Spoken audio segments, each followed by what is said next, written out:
Imagine for a moment that everything you struggle with, every fear, every self-doubt, every destructive habit you can't seem to break, isn't merely an obstacle to overcome, but a map, a treasure map written in a secret language, leading you directly to your greatest potential.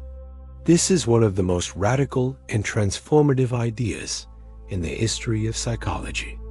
And it comes from a man who dared to journey into the darkest corners of the human soul. His name was Carl Jung. He proposed a terrifying yet liberating truth. Until you make the unconscious conscious, it will direct your life, and you will call it fate. Think about that. The repeating patterns in your life, the relationships that always end the same way, the self-sabotage that strikes just when you're about to succeed. You call it bad luck. You call it just the way I am. Jung would call it your destiny being written by a part of you that you don't even know exists. He called this hidden realm the shadow. This is not a theoretical discussion. This is an invitation to a treasure hunt. We are about to descend into the underworld of your own psyche to uncover the gold you've buried there, to prove to you that the parts of yourself you fear the most, the parts you've rejected and denied, hold the very key to your purpose, your creativity, and your ultimate freedom. Before we take the first step, we must acknowledge the terrain. Go to the comments and answer this. What is one quality in other people that irritates you more than anything else? Is it arrogance, weakness, dishonesty? Name the thing that triggers you. We will soon discover why. The descent begins now. The gold in the shadow. To understand the shadow, you must first understand how it is created. No child is born with a shadow. It is forged in the fires of socialization. From the moment we are born, we learn that certain parts of us are acceptable and certain parts are not. A boy who cries might be told, "Boys don't cry." A girl who is angry might be called unladylike. A child who is too curious, too loud, too creative might be told to calm down or be realistic. Every time this happens, we learn a painful lesson. To be loved and accepted, we must disown a part of ourselves. We take that natural impulse, sadness, anger, ambition, creativity, and we push it down into the dark basement of our unconscious. We lock the door and pretend it isn't there. This collection of disowned parts is the shadow. It is everything we have rejected in ourselves in order to survive in our family, our school, our society. It becomes the unconscious part of our personality that our conscious mind refuses to see. But here is the fundamental law of the psyche. What you repress does not die. It festers. The shadow doesn't vanish simply because you ignore it. Instead, it gains power in the darkness. It begins to control you from behind the scenes, manifesting in ways you cannot consciously understand. This is the source of your self-sabotage, your irrational moods, your destructive habits. And most powerfully, it manifests in the form of projection. Everything that irritates us about others can lead us to an understanding of ourselves. Carl Jung. This is the answer to the question I asked you at the beginning. That quality you cannot stand in other people? Jung would argue that it is almost certainly a quality you have repressed in yourself.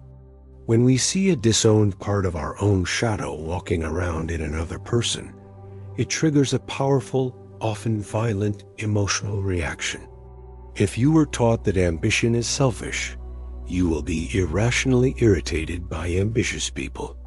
If you were forced to suppress your own vulnerability, you will feel contempt for people you see as weak or needy. If you denied your own inner artist to pursue a safe career, you will feel a strange mix of envy and disdain for those who live creatively. This isn't a psychological quirk. It's a mirror. The world is constantly reflecting back to you the parts of yourself you have yet to acknowledge. Your triggers are not random. They are signposts, pointing directly to the locked doors in your own psyche. They are showing you where the gold is buried. But the shadow isn't just a container for your negative traits. And this is where the journey becomes truly profound. In your attempt to be good and acceptable, you didn't just suppress your anger and selfishness. You also suppressed your power. This is what Jung called the golden shadow. Perhaps you suppressed your ruthless ambition because you were told it was unchristian. Perhaps you suppressed your wild, artistic nature because it was impractical. Perhaps you suppressed your righteous anger at injustice because you were told to be nice and not make waves. All that power, all that life force, all that raw potential, it's all down there in the shadow with the rest of the rejected parts. It is a dragon guarding a hoard of gold. And you have spent your entire life being afraid of the dragon, not realizing you are also afraid of the immense wealth and responsibility that comes with claiming the gold. This is why you feel stuck. This is why you procrastinate. This is why you feel like a fraud, because you are living as only half of yourself. You have denied yourself access to the most potent, energetic, and authentic parts of your being. So how do we begin this journey? How do we descend into the underworld, face the dragon, and reclaim the gold? Jung called this process integration. It is not about destroying the shadow. It is about making it conscious. It is about bringing the darkness into the light of awareness, so it no longer controls you from behind the scenes. It is the process of becoming whole. This is the great work. It is difficult. It is uncomfortable.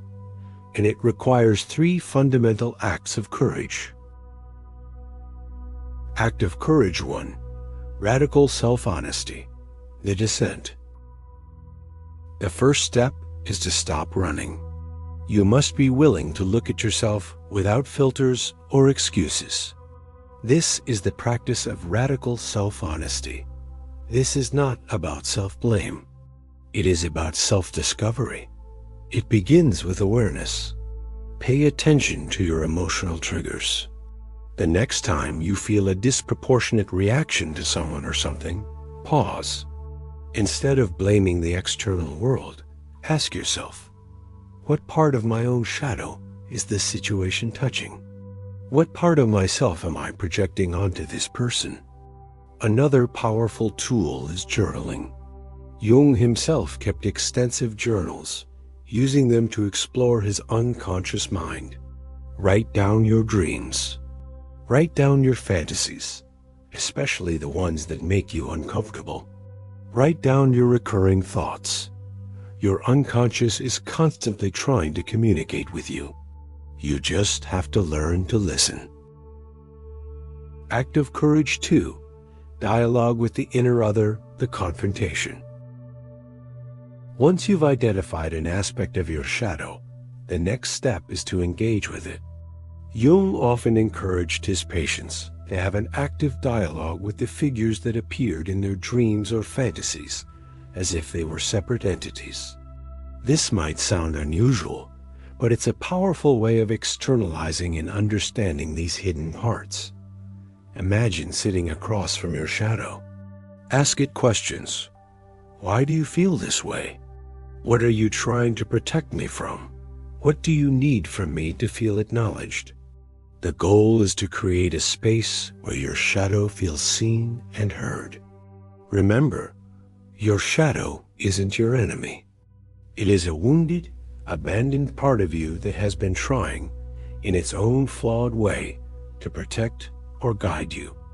By replacing judgment with curiosity, you begin to heal the inner split. Act of Courage 3. Conscious Integration, the Reclamation. This is the final and most transformative step. Integration doesn't mean acting on every dark impulse. It means understanding and accepting these aspects as part of your humanity, and then choosing how to channel their energy constructively. When we embrace our shadow, we become like an artist who uses the full spectrum of colors, light and dark, to create a masterpiece. The energy you once used to suppress your shadow can now be redirected into creative pursuits. For example, a suppressed anger might become a driving force for advocacy or social change. A hidden desire for attention could fuel artistic expression or public speaking. A fear of failure, once understood, can be transformed into meticulous planning and strategic thinking. You reclaim the energy that was once spent hiding it, allowing you to channel it into pursuits that align with your authentic self. You stop being at war with yourself, and this inner peace radiates outward.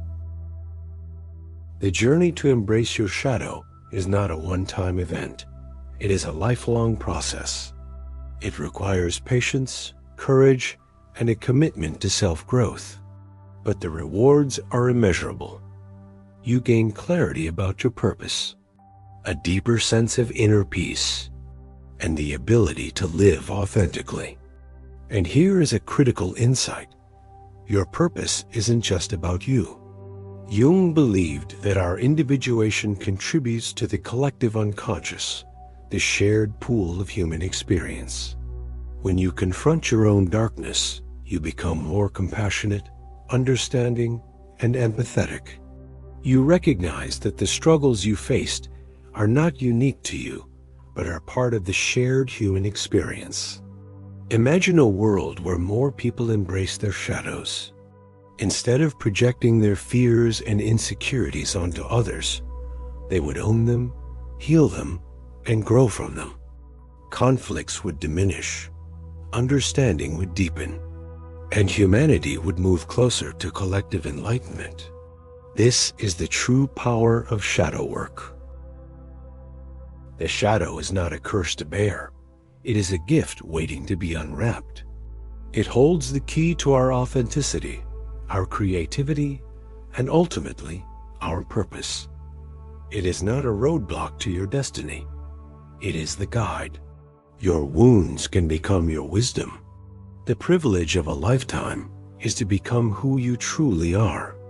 And you cannot become who you are until you embrace all of who you are, the light and the shadow. If this message resonates in the depths of your being, if you felt a flicker of recognition, a sense that you've been called to this work, then it is time to begin. This is more than a channel. It is a gathering of souls committed to the great work. Go to the comments and make your declaration. Acknowledge the first step of your journey. Write, "I face my shadow." It is a declaration of courage, a commitment to wholeness. Subscribe to the Thinker's Codex. The gold is waiting.